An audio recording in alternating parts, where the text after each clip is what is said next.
Mr. Fred Van Valkenburg, who is the city county attorney, of course. Been the city county attorney since '98, 15 years. Before that, he worked with the office, in that office since '85, so a 28-year total commitment there. He's been a lawyer in Missoula for 40 years, a legislator from '78 to '98, and while he was there, he was majority leader for 3 sessions, president of the Senate for 1 year. He's got a wife, 2 children, and 4 grandkids. So please help me introduce our welcome here.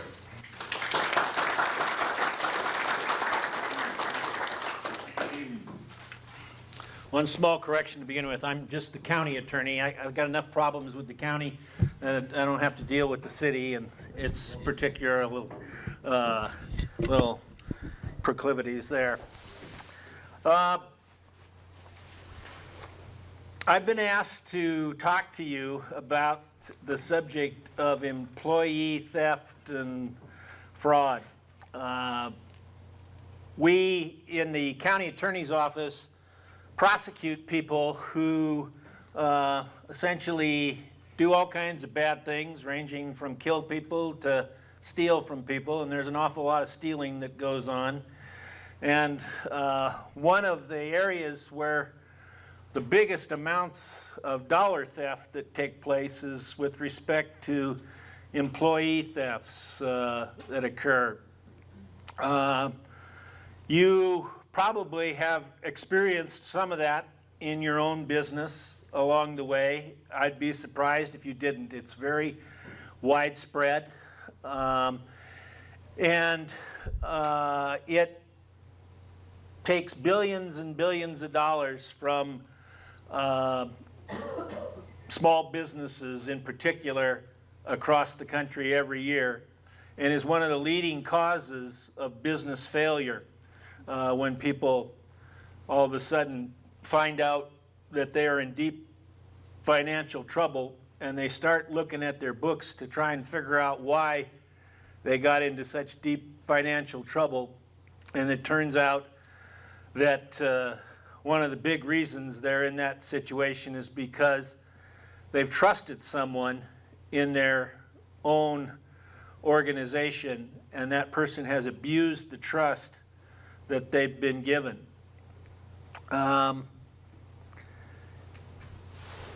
It's estimated by some that as many as 80% of all employees are at least tempted to steal from their employers.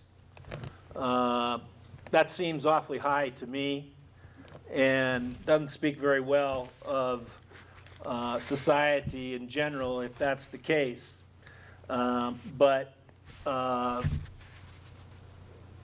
people who study this stuff on a regular basis claim that 10% of the people will never steal from their employer.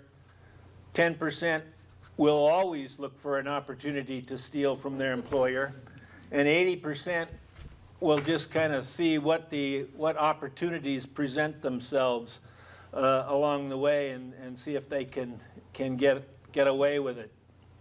Here comes one of my victims right now. I don't pretend to be an expert on this subject at all.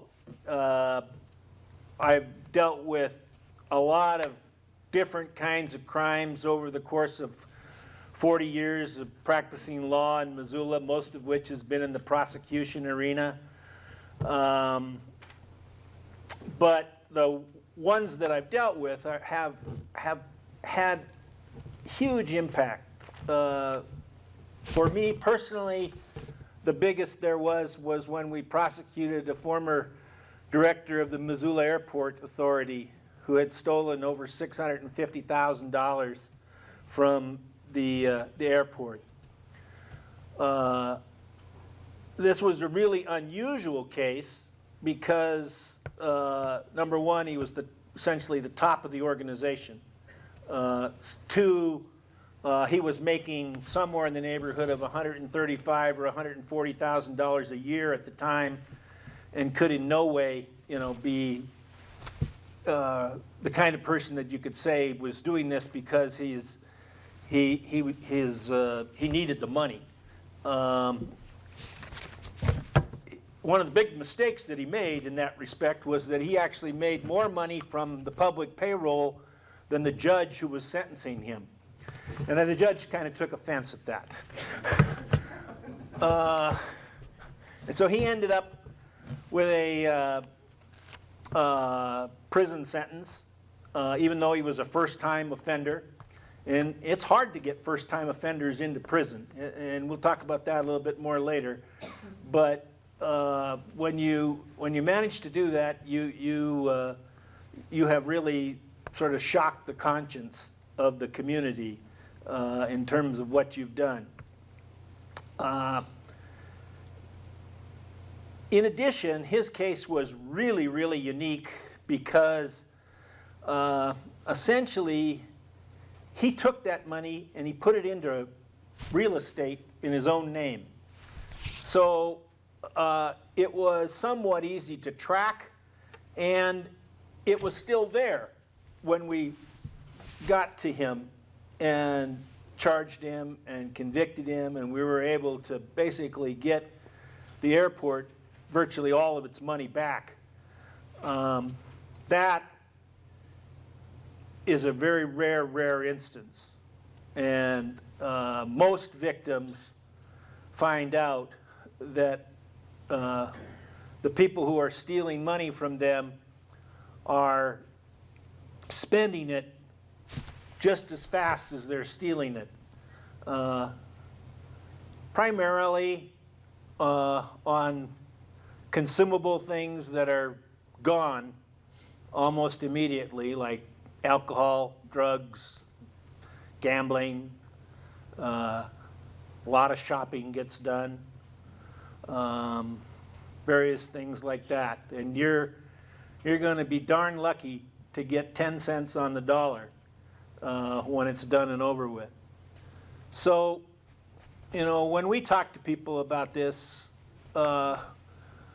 we want them to think, I think, primarily in terms of prevention, but it's also really important to think about deterrent. Because if it's really true, if 80% of the people are tempted to steal from their employer and will do so if they're given sufficient opportunity to do so, you really need to make sure that they know that if they take that risk and they get caught, that there's going to be some severe consequences associated with it. And I guess from my perspective, first and foremost is public exposure. I think that public exposure in this sort of stuff is the number one deterrent in the process, more so even than prison. I think that the more that people know that somebody is a thief, the greater the shame is, and the greater the likelihood is that person is not going to, I guess, get put back into a position of trust and be able to take advantage of people in the future. All too often, what happens is that people are kind of quietly let go and told their services are no longer needed, and nothing really happens in the way of public exposure. In fact, the police aren't even called. There's a certain level of embarrassment that occurs in a setting that is understandable. You know, you're running a business, you're responsible for lots of people's well-being, your own family first and foremost, and all that, and it's pretty darn hard to admit that somebody has snookered $250,000 out of you. And you don't really want to put that out there. I mean, I went through that with a major bank here in Missoula a couple years ago that had about an $800,000 theft. And they would have just as soon had nobody even know about it if they could have gotten out of it. I think that because of federal regulations and some fiduciary obligation to their shareholders and that, they were forced to essentially report the matter and deal with it, but they wanted it as low-key as could be because it was a huge embarrassment to lose $800,000 to a teller, I think, in the case. And that just, I think, makes it harder. I mean, I can tell you, we had one woman in Missoula who, somewhere in the, I think, late 1980s, stole about $50,000 from a nonprofit organization that she was running. She pled guilty, went on probation. 3 years later, she did the same thing again. She did it in Butte rather than in Missoula, but she was a virtual kleptomaniac in my mind, and probably is doing it again now, you know, for all I know. And so deterrence isn't a perfect solution, and you know, I can't argue that it's going to stop everybody every time, but at some point we will be able to. I mean, if I catch her again in Missoula, I'm pretty sure I can get a judge to put her away for quite a while. Now we're talking maybe 20, 25, 30 years in prison on a third offense type situation. But it takes a long time to get there.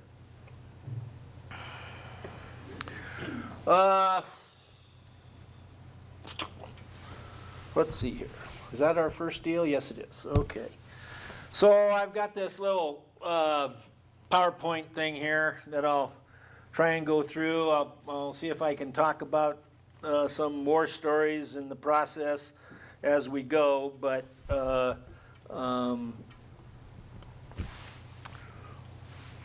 one of the most common problems that leads to all of this is that businesses probably, you know, because they're trying to put their resources into sales or service or whatever their main function is, have one person who's responsible for the books of the organization.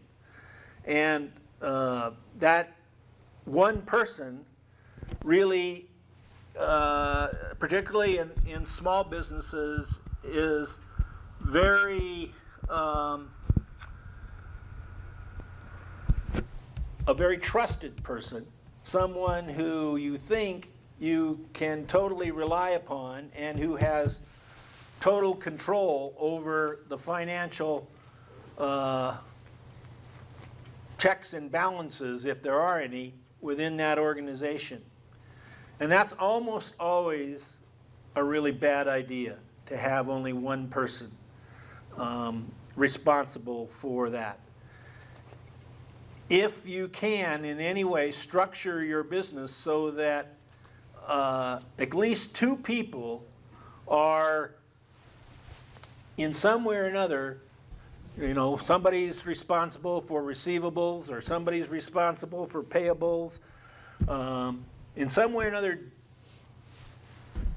working in a fashion so that they can independently report to the ownership what the financial situation is, then I think you have a much better chance of trying to prevent problems from occurring.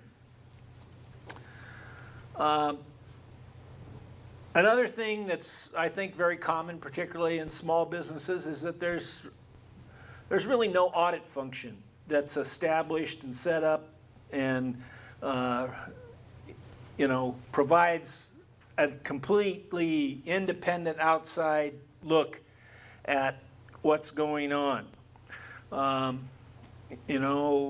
Best practices, I think, would say that should be both a regular audit and occasionally a random audit, where people have no idea that you're going to check them. Even then, employees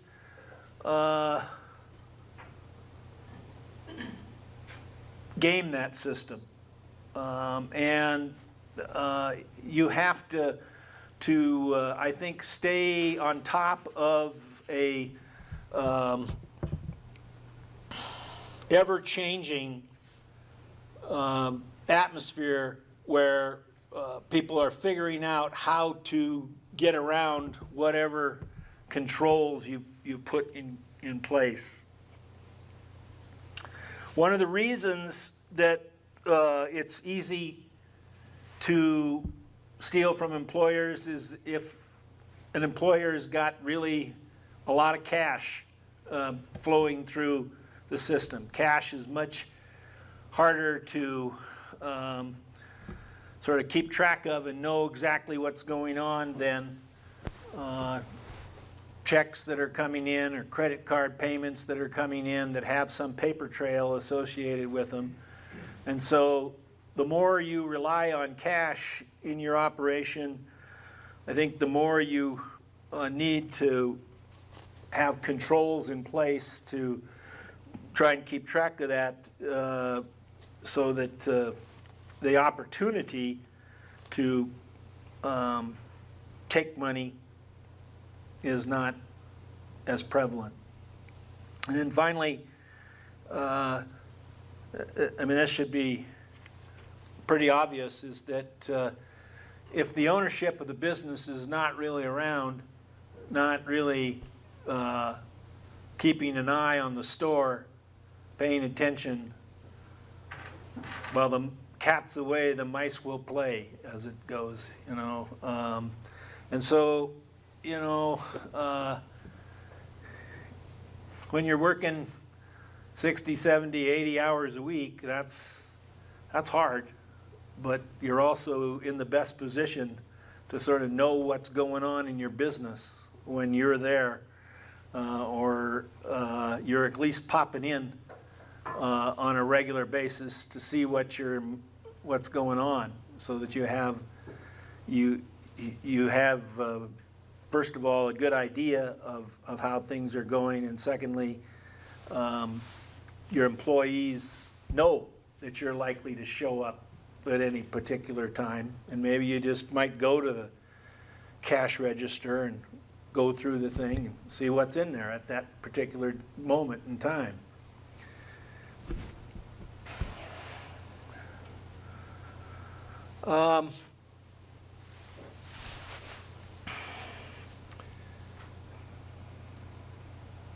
If you put a tremendous amount of trust in people, which I would think most people, would like to do if they think that people have earned the trust that you'd like to give them, you run the risk of providing more opportunity for people to take advantage of you.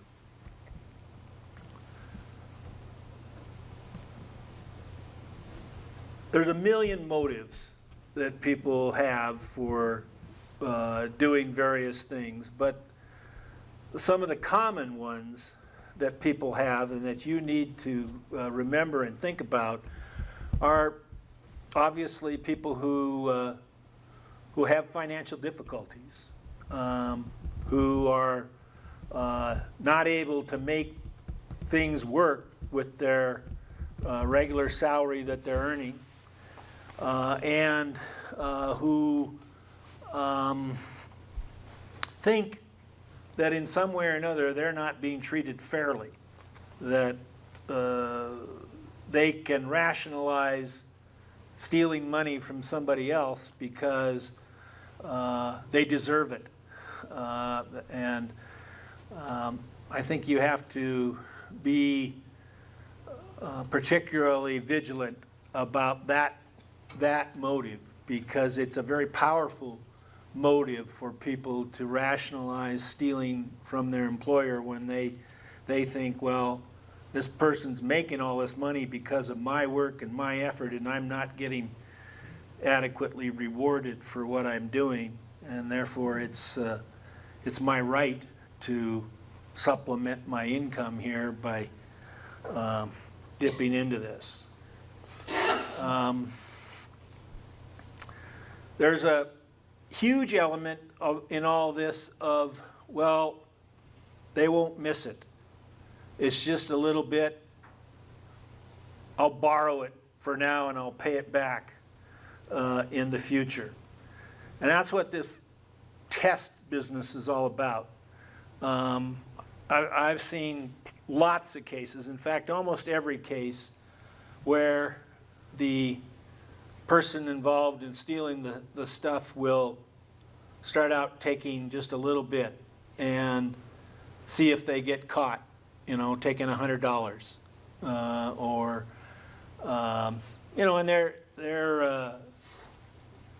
they're well prepared at that point to come up with some excuse or explanation why today's deposits don't balance with what's on the cash register tape or something like that. And, I forgot to put this petty cash receipt into the till or something of that, and they've got one there to come up with.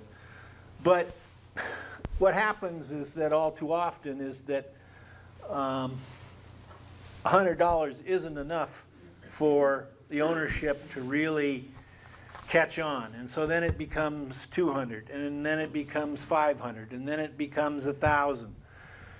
And it's just astounding how it builds over time.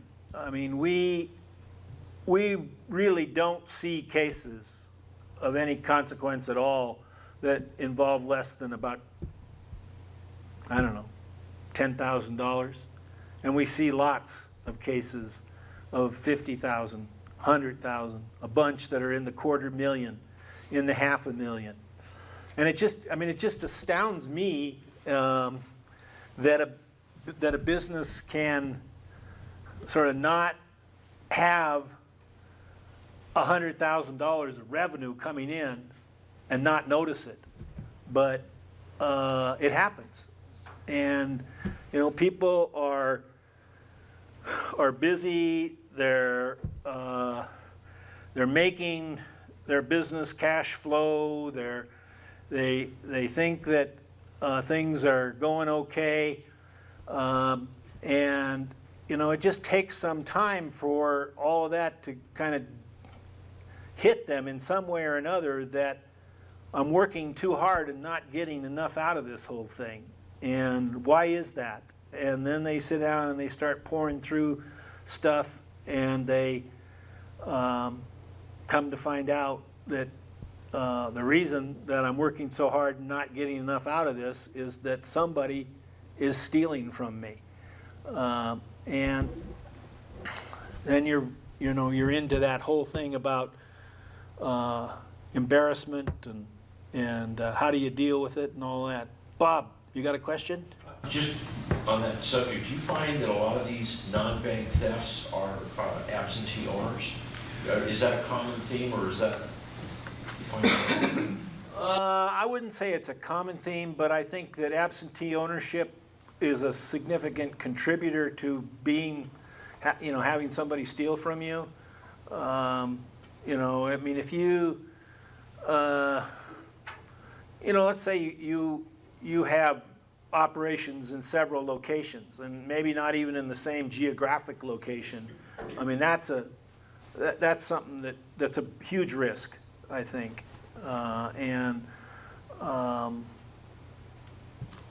you just have to, I think, be more willing to invest in external controls of some kind or another if you're going to be an absentee owner in an operation. Feel free to throw in questions here, because the big thing here is trying to talk about something that's useful to you rather than me just jabbering on. Yes? From an HR perspective, I've run into a situation, an employee did have a record, terminated that person. Do I have the right to call the parole or probation officer and let them know the status of that person so they're aware of where they might be going next? If they're on probation or parole, absolutely, Public information, right, that I can, okay. Yeah, they don't have the same sort of rights that somebody that's not on probation or parole. I mean, the problem I think that a lot of people run into is that you have a problem and you maybe terminate somebody, and you know that somebody else is looking at hiring them, or you get a call, and then you're in this dicey situation about, do I say something about them at that point and run the risk of being sued for slander or libel or something like that, or do I, take the risk of going forward and telling this other employer, potential employer, well, I had a real problem, and I think you'd be wise to go real slow in terms of hiring this person or something like that. And to me, the way that you get around that is if you have a problem, you report it to law enforcement and let law enforcement conduct an investigation. And then you step back at that point and just say, well, I can't tell you anything, but I suggest you just check with law enforcement, something like that, and let law enforcement take whatever heat there might be for slander or libel or something like that based on their investigation in the matter.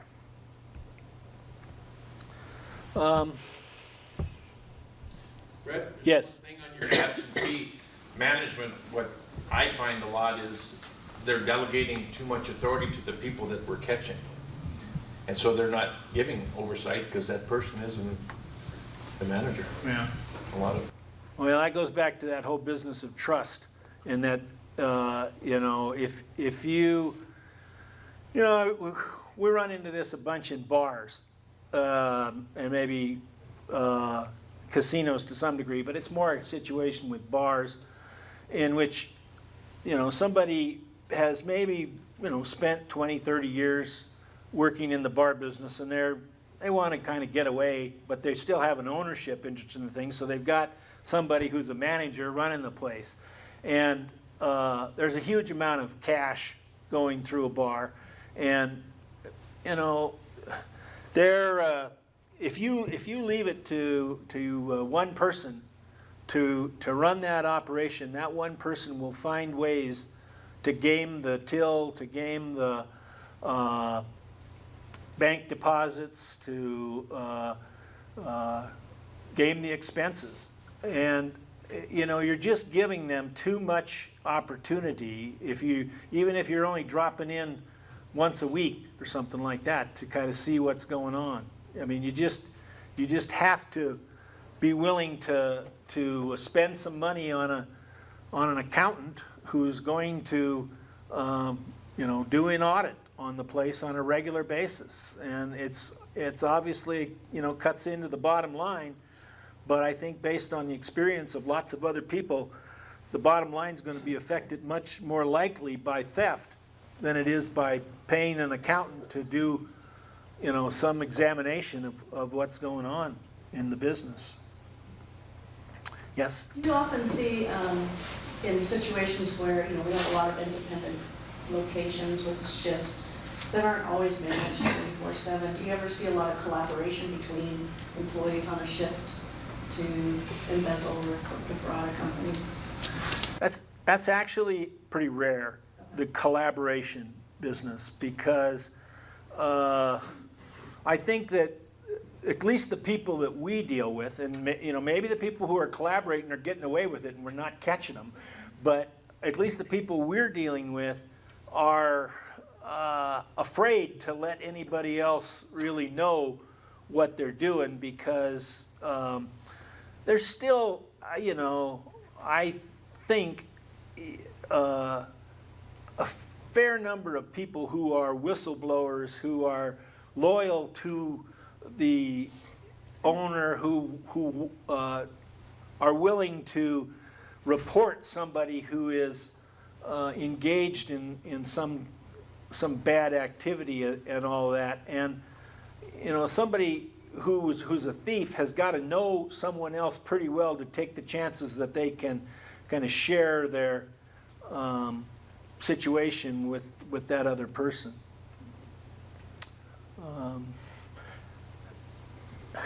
Yes. One comment that Nick Alonso told me after our case came to light was that every day he thinks of ways, or tries to think of ways of how people are going to steal money from him. Every day. Well, that's someone who's gotten burned pretty badly. I mean, Like you said, in the bar casino business, it's just a rampant thing, so you always have to be thinking that way. Yeah. There's so much, like you said, there's a lot of different ways to get money. Yeah. And but I do think you have to. I don't know if you have to think about it every day how somebody's going to get you, but you do have to have a general awareness that it's a significant element of running a business. Anytime you're trusting someone else to do something on your behalf, you're taking some risk. And it's kind of like Ronald Reagan, trust but verify. I mean, you really need to have some kind of procedure in place, and you need to keep thinking about it, because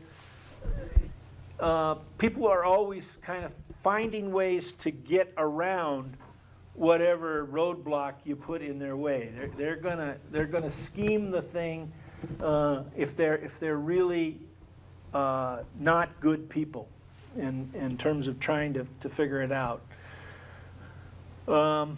That's a little bit of what I mean about the cover-up in the whole thing. That sort of follows up on this business of the test. If the test doesn't go exactly the way that they might anticipate it'll go, then that gives them a chance to, like I said, slip in an expense receipt or something like that would explain away why there's $100 missing here, and to cover up what's going on. Yes. Just a quick question. I'd be interested to know who uses what facilities or agencies to test people or to do background checks. Can you do that through the county attorney's office, or is that strictly a private function? It's basically a private function. I mean, you can check a public record to find out whether someone has a conviction, and you ought to do that. There's even a website that the Montana Department of Corrections operates to show who's on probation and parole right now, or who's in custody now. That's the tip of the iceberg, though. The people that have already been caught before. I think that the biggest problem out there are these situations where people have been let go by previous employers, and it's never really been reported to law enforcement. I think if you're going to get that kind of information, you really have to employ someone who is in the business of doing background checks, private investigators or something like that, and then it may not be information that you can use other than in your decision-making process. I mean, you can't necessarily use it to fire somebody who you've already employed. You could certainly use it to not hire someone, though.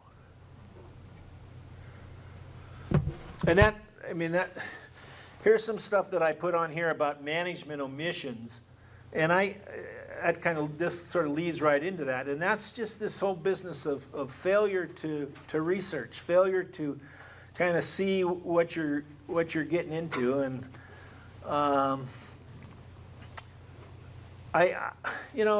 there's time and expense involved in doing this stuff, and there are trade-offs when you're making those decisions as to how much information you're going to try and gather.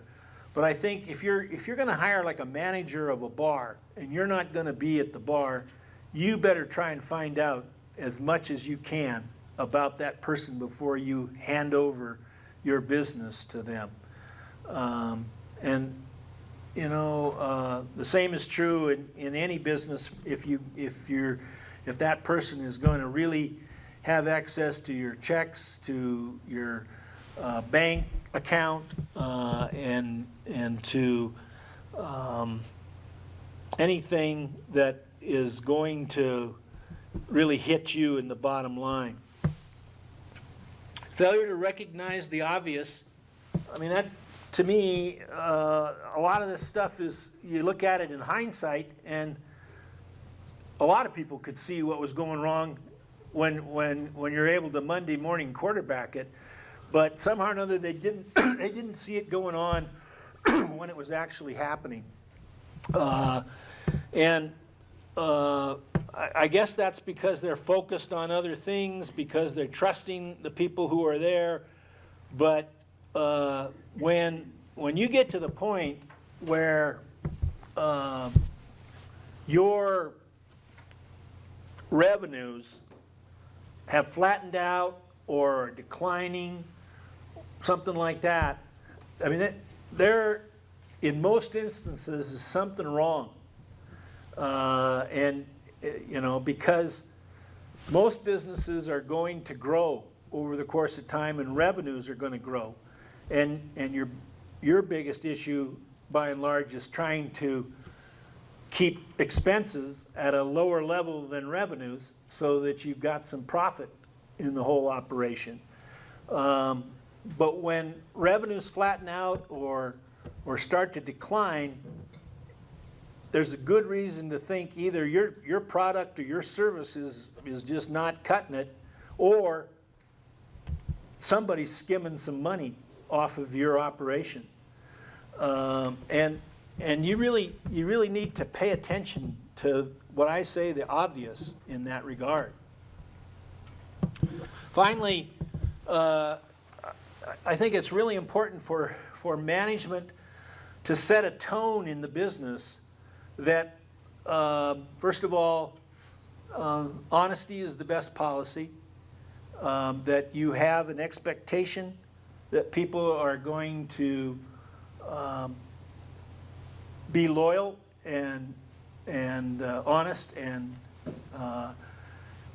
with respect to their handling of the financial affairs of a business, and you lead by example. I mean, you can't be a less than honest business person yourself and then expect your employees to be totally honest. Leading by example is a very important aspect of setting the tone in the business.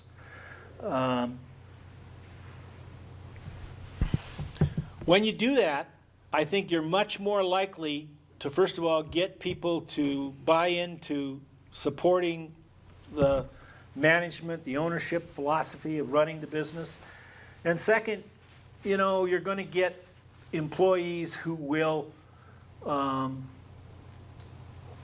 whistleblowers, who will tell you if they see something else going on. I mean, I think probably your best opportunity let's say you've got 10 employees in a relatively small business, your best opportunity of kind of preventing stuff is to have the employees sort of watching each other and reporting to you as the boss in the whole thing if they see something that seems out of line. Yes? Have you instituted many fake employees where they get set up and they're paid?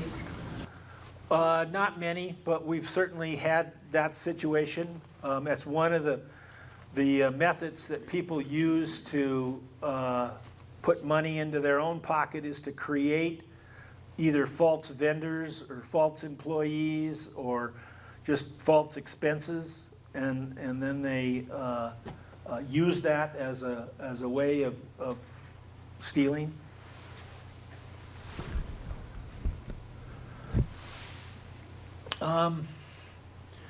These are real common clues that you have probably heard about before and ought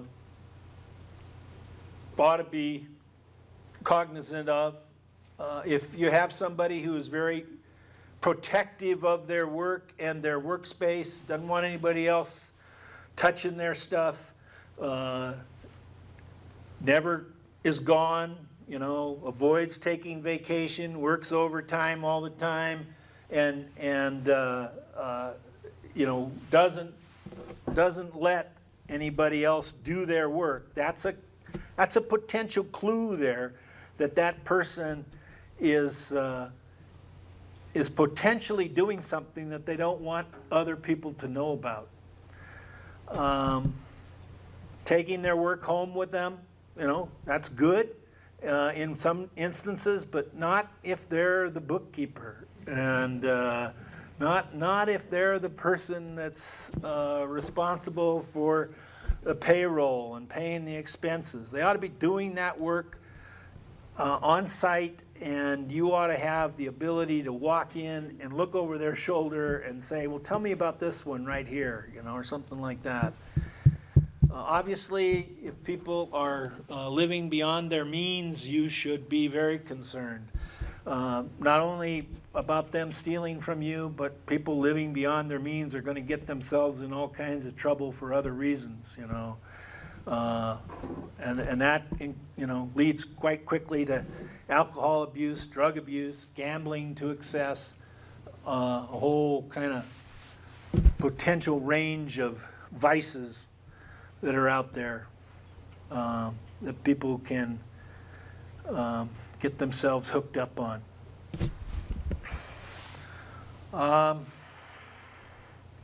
Some of the methods that people use to steal from their employers: failure to record a cash sale, just basically take the cash that comes in and put it in their own pocket. Creating false vendors. If you got a kind of a business where you're paying a lot of accounts payable out, and you're just not going to focus on the fact that, well, there's $150 for somebody who you don't necessarily recognize, but it just sort of blends in with 300 or 400 payments that are being made, and it turns out that particular one is just doesn't even exist, and the person who's making the payments is figuring out a way to take a check and deposit it into an account that they have access to.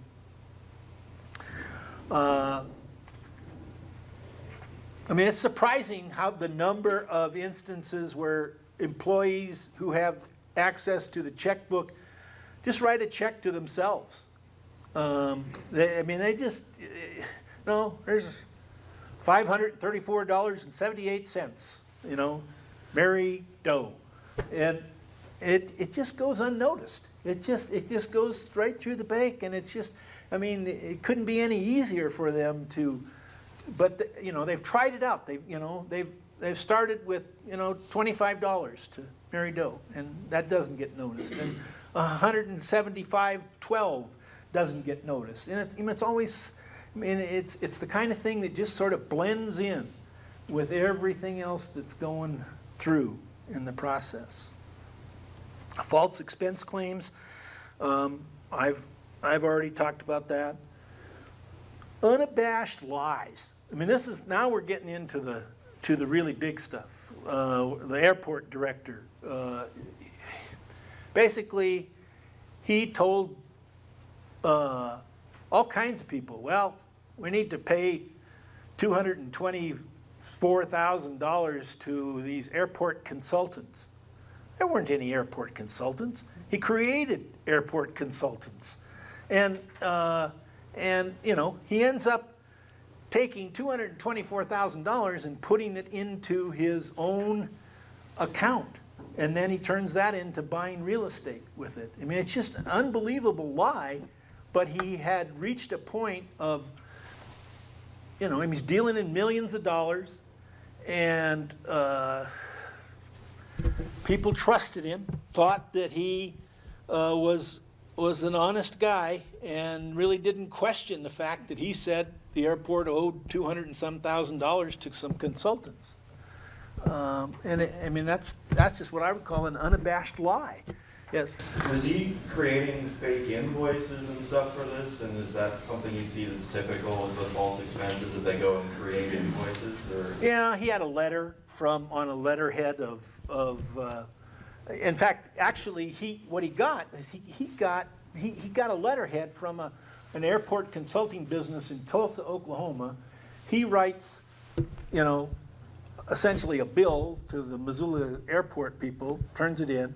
They send this outfit a check for $200,000, and then the outfit in Oklahoma says, this must be a mistake. We didn't get this. They send it back, or call him up, and he says, oh, well, just send the money back and make it payable to the Missoula County Airport.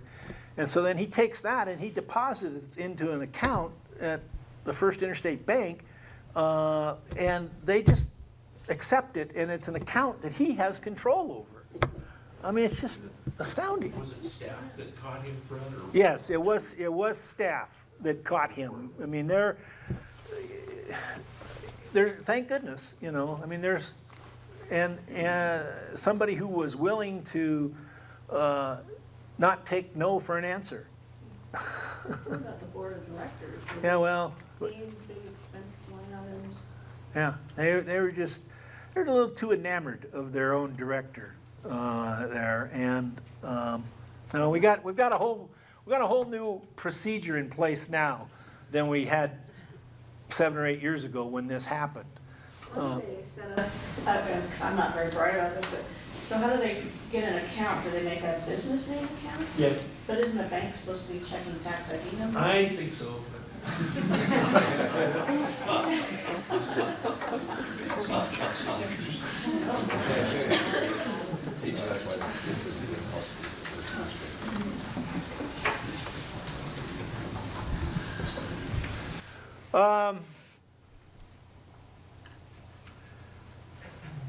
When you suspect that you've got a problem, first of all, you need to find a way to just freeze what's going on. Freeze the records, reassign or suspend the employee who you suspect is involved in something.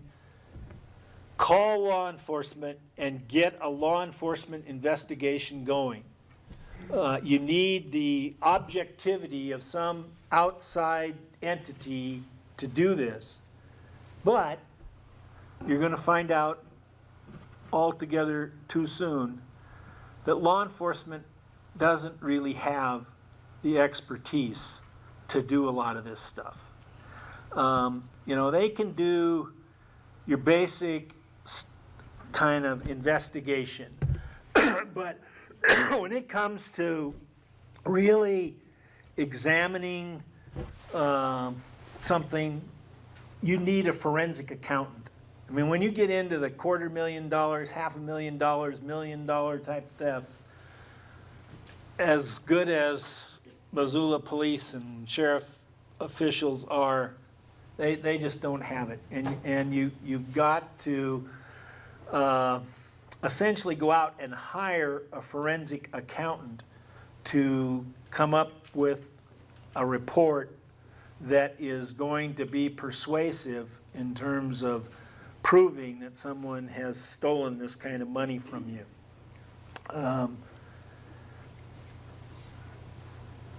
That is painful because it's like throwing good money after bad. It's going to be hard to recover that, although We will certainly ask for that if we get a conviction, is that the business be reimbursed for the costs of hiring a forensic accountant to do an examination of the books. The accountant is going to be very helpful, though, in terms of helping you to gather evidence that will be persuasive.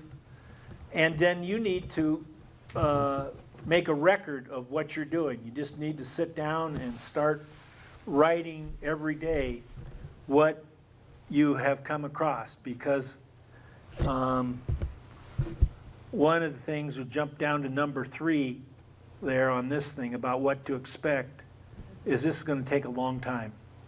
Delay, delay, delay. I have a couple of victims here in the room who've been through that, and it's very frustrating. And you need to document what's gone on, because even your own memory will fade as time goes by. Usually,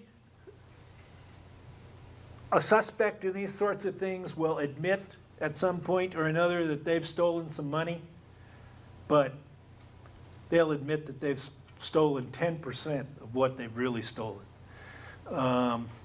And the big fight that goes on in almost all these cases here is, how do you get them either to admit, or how do you prove what they've really taken?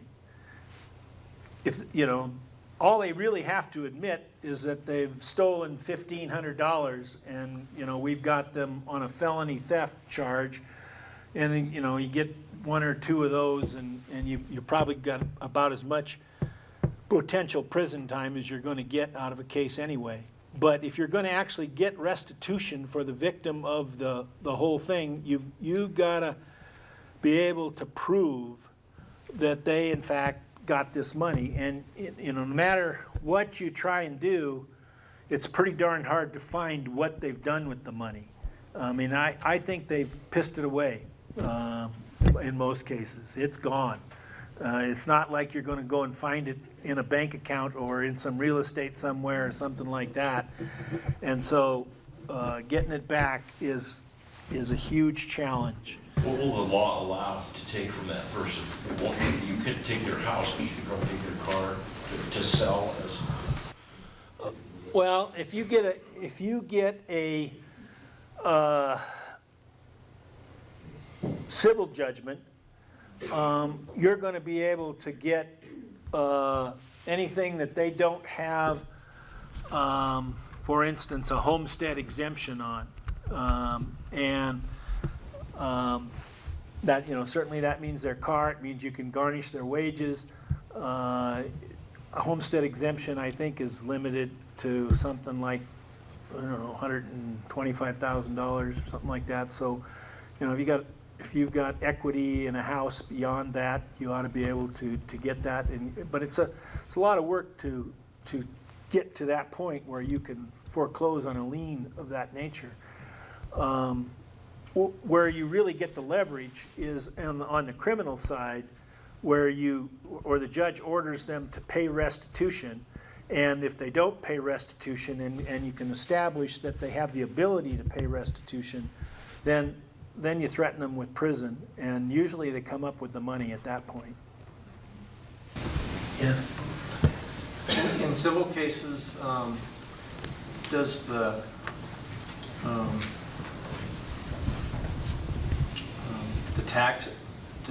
delinquent taxes override the civil suit? Yes. Does it in a criminal case? Yes. Yeah, the government gets its first. The guy from the government said. Say somebody's been convicted, can they quickly, maybe change assets into a spouse's name? Does that hold up in the court of law? It shouldn't. It shouldn't, no. But, they get creative, and they do a lot of things, and it just makes it harder. That's part of the whole delay in the process, is as you have to, every time they do something like that, it just adds another element of delay to the entire thing. I already talked a little bit about the lack of financial expertise by law enforcement. I mean, you'll get as much help as they can provide, but they really they don't have the training, they don't have the education and the background that a forensic accountant does. And a lot of times defendants will go out and hire their own forensic accountant, and then you end up in a situation in a courtroom where the defendant comes in with a forensic accountant that says, oh, it couldn't have been that much money, da-da-da-da, and the judge is sort of left with no choice but to say, well, the evidence comes down in favor of the defendant in the thing, and the judge just basically wants to get the case over with and move on, and knows that the last thing here, that the fact that the likelihood that they're ever even going to pay anything is not great. At best, you're going to get restitution that's paid piecemeal, $100 a month, maybe $200 or $300 a month if you've got somebody that's actually got some income. And it's, the greater this thing is, the longer that's going to take to pay off. I mean, it might take you 20 years to get $10,000 back. It's very frustrating. It's hard to stomach, and it's hard to explain to people who've been victimized over time. Yes? A question. At what point, say Alonzo catches somebody and you've got proof of a felony theft right now, and you're pretty sure it's been going on for 3 years or whatever, what time does the cost of the forensic accountant become a prosecution cost rather than the employer?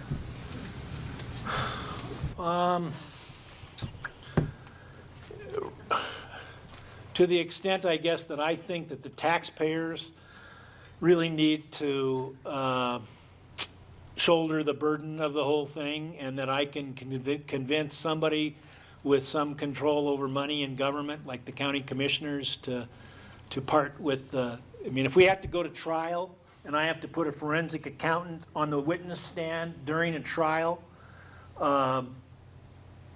probably I can justify at that point incurring a $5,000 or $10,000, $15,000 expense to the taxpayers to hire that forensic accountant. If we're dealing, on the other hand, with a situation where somebody pleads guilty and we're arguing about, what's the dollar amount involved, there's no way I can get that money from the taxpayers to pay for it.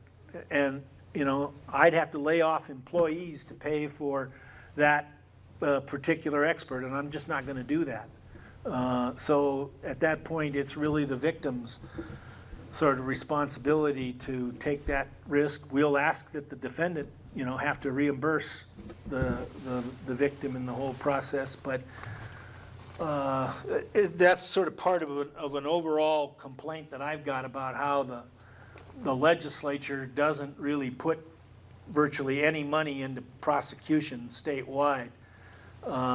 They leave it all on the counties to take care of this kind of stuff. The counties only have the property tax to rely upon to fund everything that counties do, and it just isn't enough to do the job properly, and particularly when the legislature is shelling out a lot of money for a state public defender system, and we're hearing cry after cry about how the public defenders need more money and all that.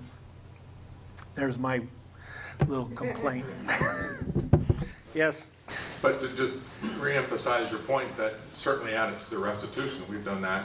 Pretty much, you said document. We document any and all expenses, even internal expenses, on trying to do that forensic accounting ourselves. Will you ever get it? Like you said, $10,000 over 2 million years. Yeah, that's probably the likelihood.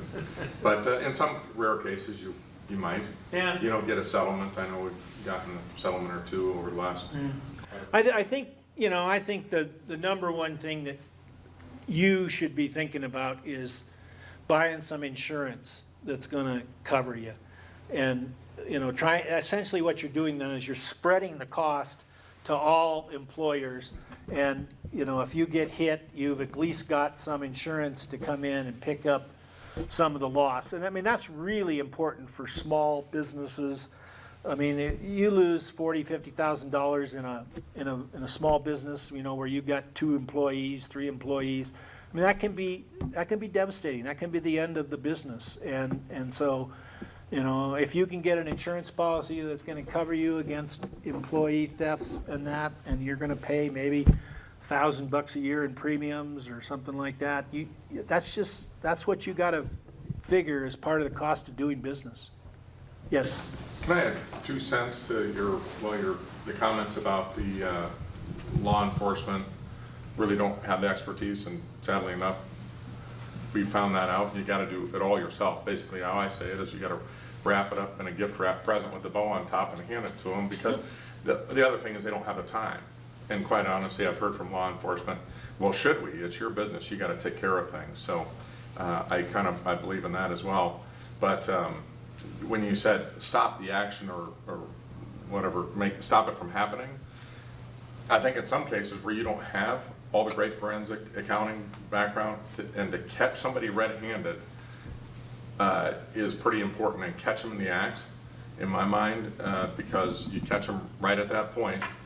You take them in an office, you've got your game plan all in place, and they're somewhat dumbfounded, and sometimes you can break through and get that admission of the person because they don't know and you've got such great evidence. You're like boom, boom, boom, and sometimes hiring a good person to interview them, or you might use the word interrogate them, goes a long ways too, and sometimes you get them to crack. But the better prepared you are for that time when you make a move on them, I think you're better. I found our better likelihood, our chances of getting them to admit. And when you got the admission and they write it up right there, you got a heck of a lot better package to hand to law enforcement and the attorney's office. Yes. You've heard the term lawyer up. I mean, everything we do, and whether it's employee theft or it's rape or murder or anything else, you want to try and get the suspect alone and in a position where you can question them right from the very beginning before they start getting advice as to how to shut up, how to avoid making admissions and all that kind of stuff, because the criminal justice system is heavily, heavily, heavily weighted towards the defendant. It is not a system that is designed to protect a victim. We do our very best. We convict a lot of people. We get some justice, but a lot more people get away with stuff than you would ever imagine. So is that comment for Montana or around the country? It's even more so around the country than it is in Montana, but it's like everything else in Montana. We're a year behind the rest of the world, and we're catching up fast. Yes. Does the county attorney's office have any criteria? I know the IRS CI unit, they have criteria for what they'll even look at, as far as, we're not gonna mess with it unless it has the potential, for X amount of dollars. Do you guys have any criteria of, whether it's a private versus a public situation, or dollar amounts, or what do you look at? Not in the same way that agencies of the federal government do. The federal government they have their criteria seem to be, it has to be something that gets them a lot of press, a lot of stuff to thump their chests about, and it has to be a slam dunk. And if they get a lot of press and it's a slam dunk, they take the case. Otherwise, they dump it on the county attorneys and local law enforcement and everybody else to do all the other stuff. And by and large, our only criteria is a separation between misdemeanor and felony cases. If somebody's stealing more than $1,500, that's a felony. If it's less, it's a misdemeanor. If it's a misdemeanor, I would say we don't put as much effort into it. We try, but we concentrate much more on felony prosecutions than we do on misdemeanors. We've got 2 attorneys that are working misdemeanor prosecutions. We've got something like 9 attorneys working felony prosecutions. And we have a lot more probably misdemeanor prosecutions than we do felony prosecutions. But If I can answer a little bit for Fred, I've taken many investigations to them, and they've prosecuted every one of them. And I think Walt's familiar with that. Pretty good success with that. I'd just like to comment, Fred, that your office has been absolutely wonderful with us and through our 3-year process, and being treated just exceptionally, and I thank you for that. And you don't know how good that makes me feel. Thank you, Gene. I do have feelings. Fred, on the prosecution, do you put a lot of weight into a private interview if it's recorded? Say the person admits $75,000 in a private interview? Yeah, we do.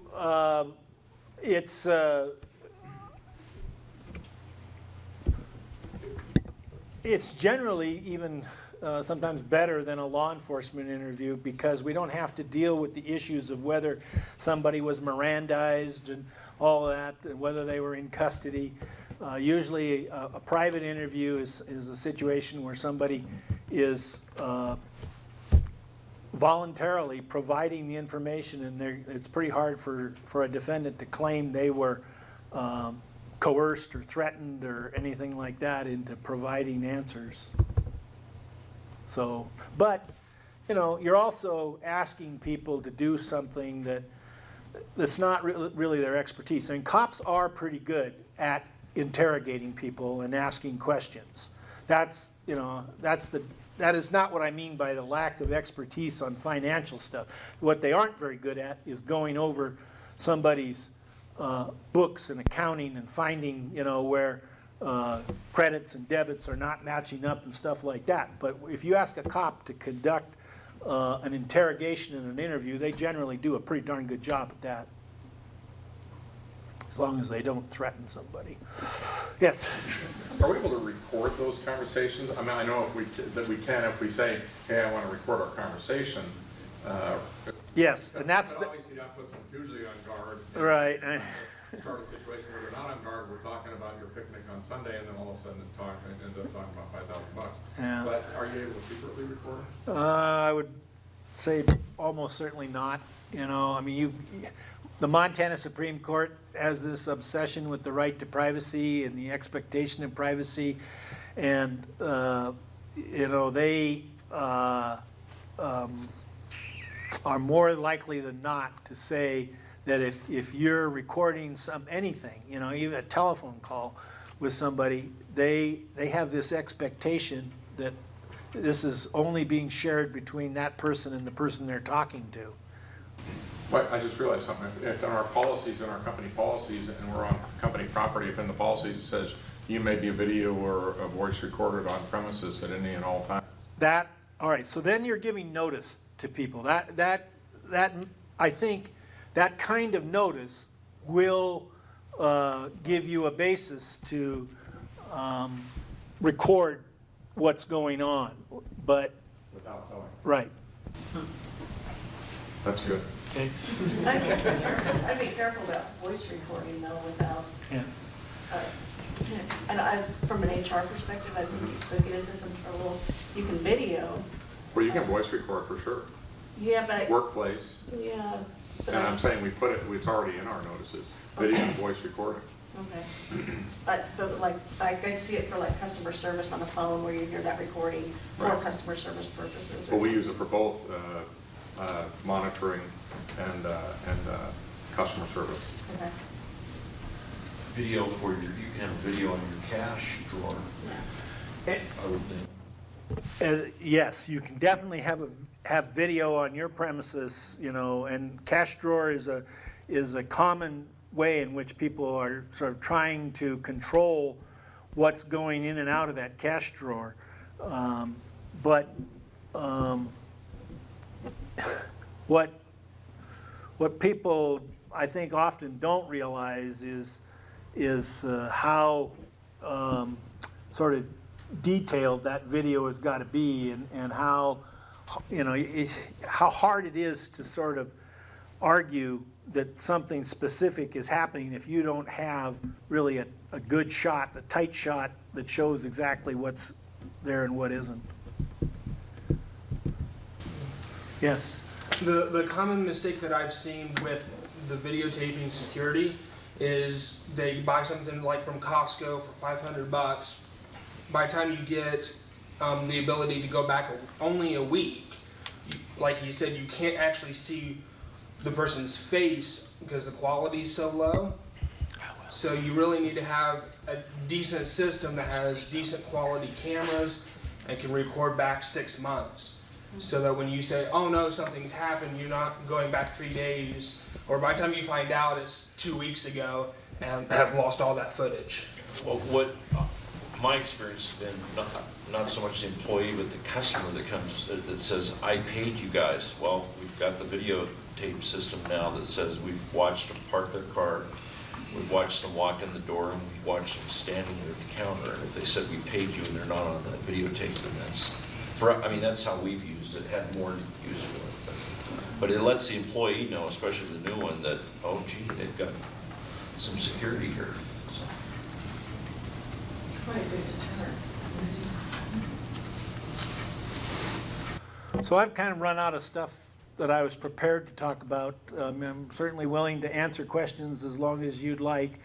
The other thing I have talked to a couple of people in the organization about is that I would actually like you to consider the idea of having like a 2 full day session to talk about a lot of issues that are related to crime and theft and all that.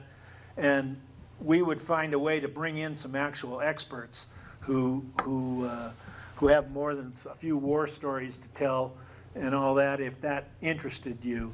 I mean, I don't know to what extent you consider thefts and fraud and customer the issues like bad checks and forgeries and stuff like that to be significant impact on your businesses. But if you think they are, I think that the county attorney's office and local law enforcement and even some federal agencies could put together something over the course of a couple days that might be interesting to you. And you know, maybe in the fall or something like that, we could consider doing that. It's just something to think about.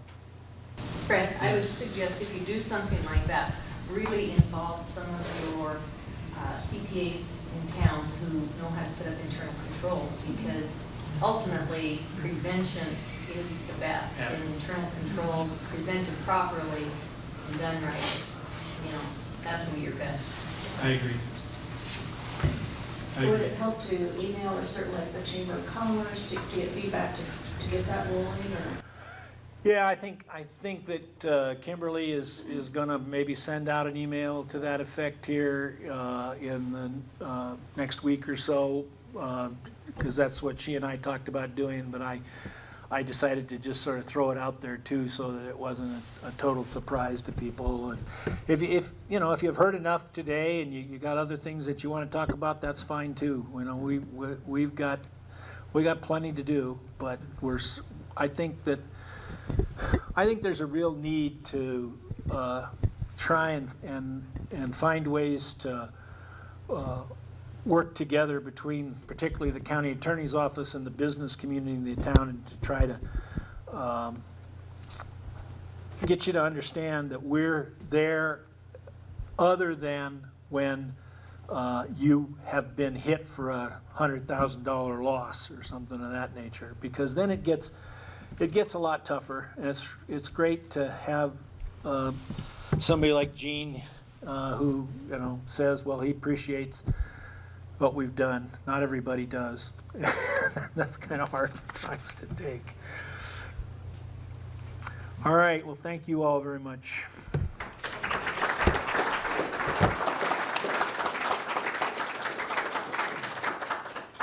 Thank you, Fred. Thanks, everybody, for coming down and taking time out of your schedule. Keep an eye on your calendars. We haven't set a date yet, but our next forum will be on healthcare, and it should be equally as important. So thank you.